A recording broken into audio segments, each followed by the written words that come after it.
Hello, Dana Guitar Class. Today, I just want to have a short recap of what we discussed in class. First of all, everybody did a great job with the slur from the 2nd fret to the 3rd fret on the D note of the B string and the G note of the E string.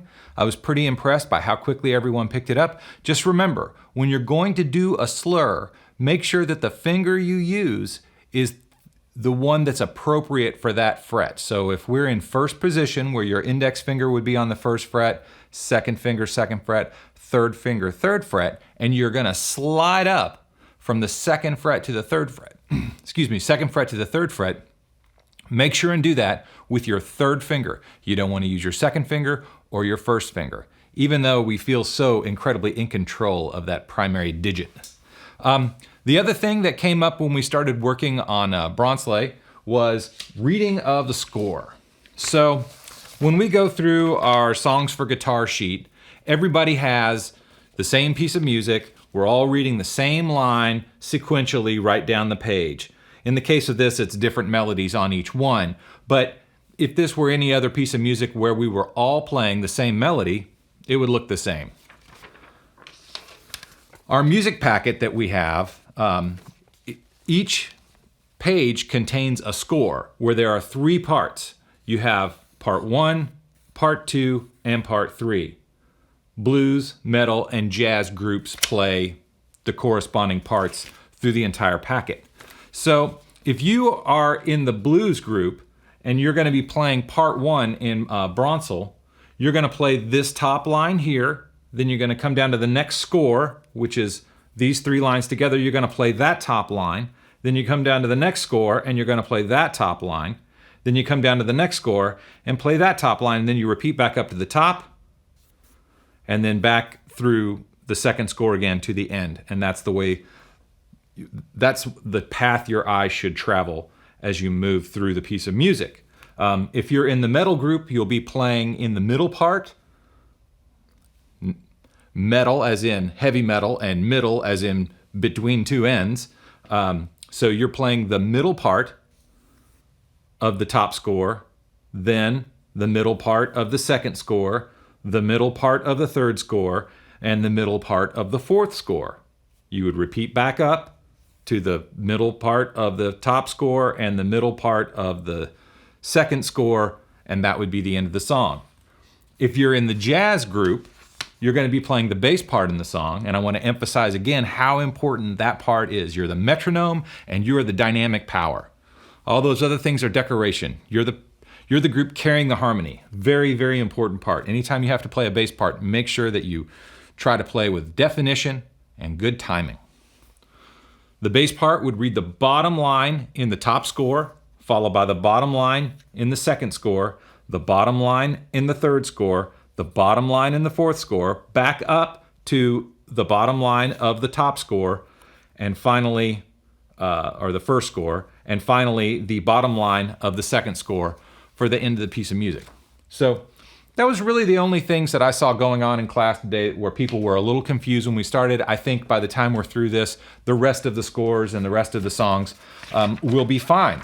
Another note that I want to make to particularly the blues and jazz groups, because they played the top and bottom parts of the songs, is that when you have the middle part, sometimes what you play will sound melodic, but it might not sound like the familiar melody that some of these songs have.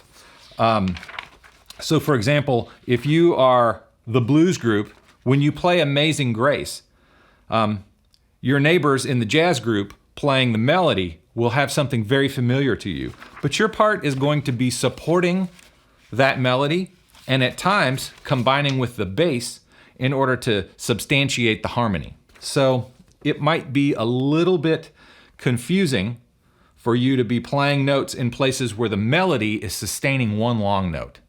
You might have to pick up and play other notes. But we'll get into the greater details of that when I go over that song for another video. Finally, our topics in class today, oh, there it is, sorry. Finally, I asked if anybody had any interest in any particular song in the Tuesday group. We did the Baby Shark song and Still DRE and Hotel California. So today had a request for some Elvis, which is a bit of a tough guitar topic, even though he was famously associated with guitar-oriented music. His songs didn't have a lot of signature riffs to them, or at least signature riffs that would be easy to convey in this context. So we had Elvis and Metallica today. And Metallica, specifically, it was for the song One. So that'll be the first song I talk about. And like I said on the Hotel California video, there's countless tutorials that are excellently done all over YouTube. And I encourage you to look at those. They're going to have a lot more detail that I'm going to be able to get into in this context, but I said I would do it, and I certainly will. And I'll try to explain how the part works. Hopefully you'll be able to follow along. The song was One, and it's the opening riff. It goes something like this. Before I start this, I want to talk a little bit about free strokes and rest strokes, which was another topic we covered in our warm-up today, about doing a rest stroke where your finger comes to rest on the string that is physically above it or closer to your chin than the floor, or then using your thumb to rest on the string that's below it or closer to the floor rather than your chin. So in this song, I would probably play this with a pick, but since we're doing fingerstyle in the class at this time, we can do it that way. However, I think for me, I would play it with free strokes. A free stroke is where you pluck the string and your finger is free of the rest of the strings and the note, continues to ring. So the way I'm playing that particular part, well, that I'll just play the part that I'm going to talk about.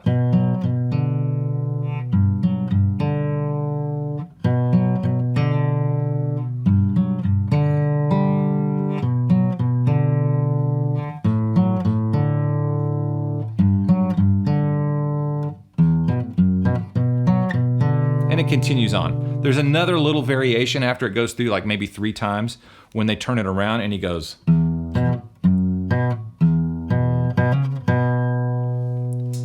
going to briefly explain how I'm playing this part. I'm holding my index finger on the 2nd fret of the 5th string. That would be the B on the A string.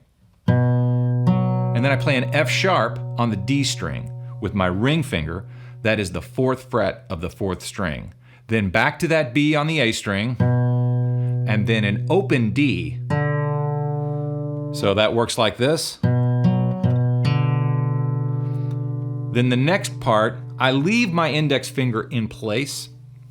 I don't know if that's right or wrong, but I leave my index finger in place. I put my middle finger on the 3rd fret of the low E string, that would be a G. And I play the low G with my thumb.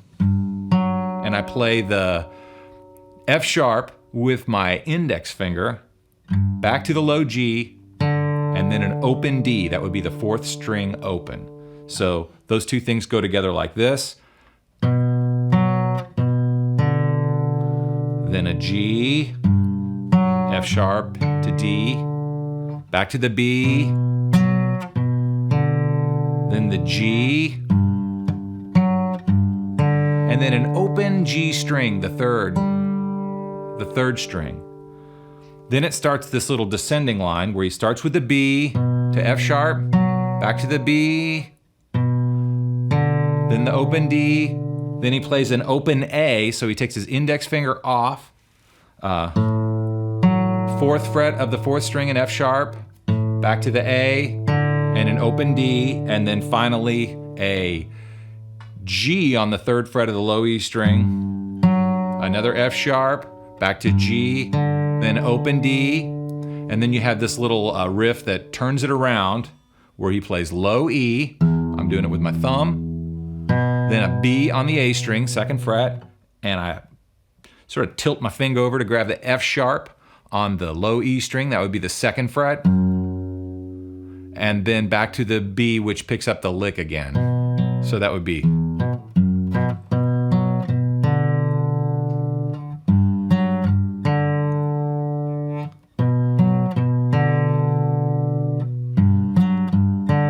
G, descending to the A, to the G, then that turnaround.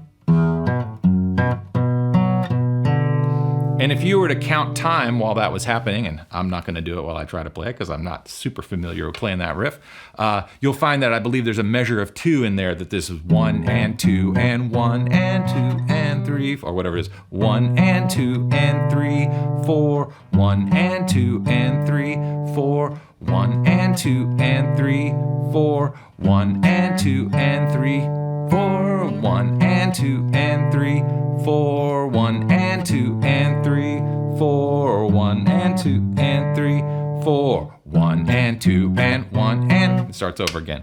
I just did it. Didn't plan on that.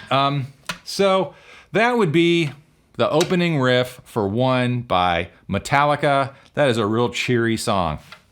Okay, so the next song I'm going to talk about is an Elvis song.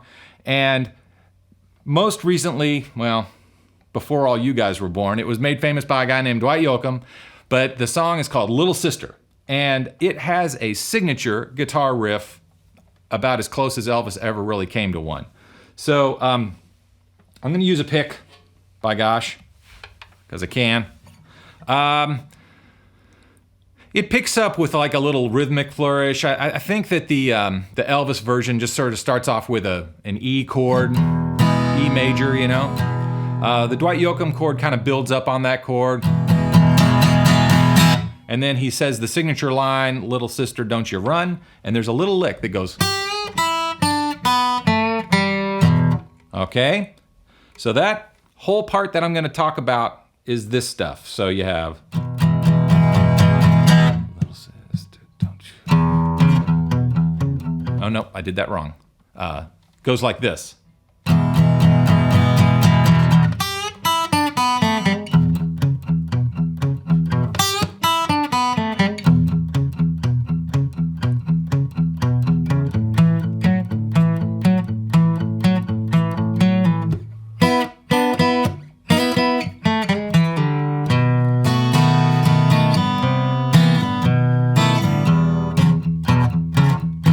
Okay, I don't know if that's 100% accurate. I don't know if it's 70% accurate, but it's capturing the spirit of the song. Anyway, that opening build-up is just an E chord. I'm playing it with my index finger at the 1st fret of the 3rd string, my middle finger at the 2nd fret of the 5th string, and my ring finger on the 2nd fret of the 4th string. So a G sharp, a B, and a E. So that's the build-up. All right, then the little lick he plays.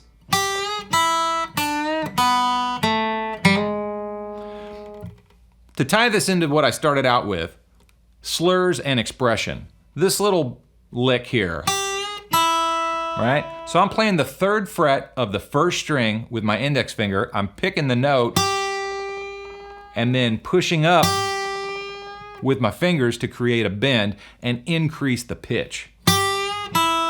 Okay, then I go to the open E string, so I'm the 3rd fret with a bend to an open E. Same thing on the 2nd string, 3rd fret with a bend to the open B. Then I play an A, the 2nd fret of the 3rd string. Then I'm gonna play an open G and quickly hammer on, or slur, onto a G sharp. For a total of like 1, 2, 3, 4, 1. Okay, so that would qualify in the same way of playing like that 3rd fret slur we talked about during the warm-up today. So we have that 3, 0, 3, 0, 2, 0 to 1, and then a little blues rhythm part where I'm playing the open E string, I'm playing the 2nd fret of the A string, and then I come down here and grab the 4th fret of the A string. So I go E, B, E, C sharp, E, B, E, C sharp. All right, so that's how you get that sound. And you notice how it clicks. I'm using the side of my palm here on the string to mute it out. So if you listen to that song, you'll get a feeling for where those licks come in. If I were you, I would just work on playing the lick by itself until you get comfortable with it. That would be the lick. And then after you're comfortable with that, start working on the. And when it goes to the next chord, it's an A. Something like you kiss me once or twice and say it's very nice. And then back to the E. It might do the lick, but I'm not 100% sure. Two tricky things. It plays a B7, which is in the book. From the A string, I'm on the 2nd fret, D string, 1st fret, G string, 2nd fret, open B string, and then the 2nd fret of the 1st string. So all 5 of those strings together, it's a B7 chord. And then he plays a crazy C7 with a major 7 in there, right? So probably make it easier on yourself, just slide the whole shape up one whole fret. So in the case of the B7, it was 2, 1, 2, 0, 2 from 5th string to 1st string. This crazy C7 with a major 7, a dominant 7 and a major 7 is 3, 2, 3, 0, 3. Back to the B7, and then the little groove. Or possibly the lick. Okay, so I think that was about everything that we covered today. I certainly encourage everybody that was in the group this morning to go back and look at the previous video that's called something like Expression Recap, Baby Shark, DRE, Hotel California, if you want to know how to play any of those songs. And again, like I'll try to do anything to make you guys watch these videos. If you practice, you'll get better. That is 100% how it happens. Just watching my smiling face, well, it might do something for you, but it won't make you a better guitar player. If you want to be a better guitar player, play along, pick it up. Maybe at some point I will make a video about how to create a good practice space and how to be productive while you practice. Okay, have a fantastic weekend, and you will get better if you practice. I guarantee it. I guarantee it. I'll see you next time. I just want to talk about that opening riff, drat.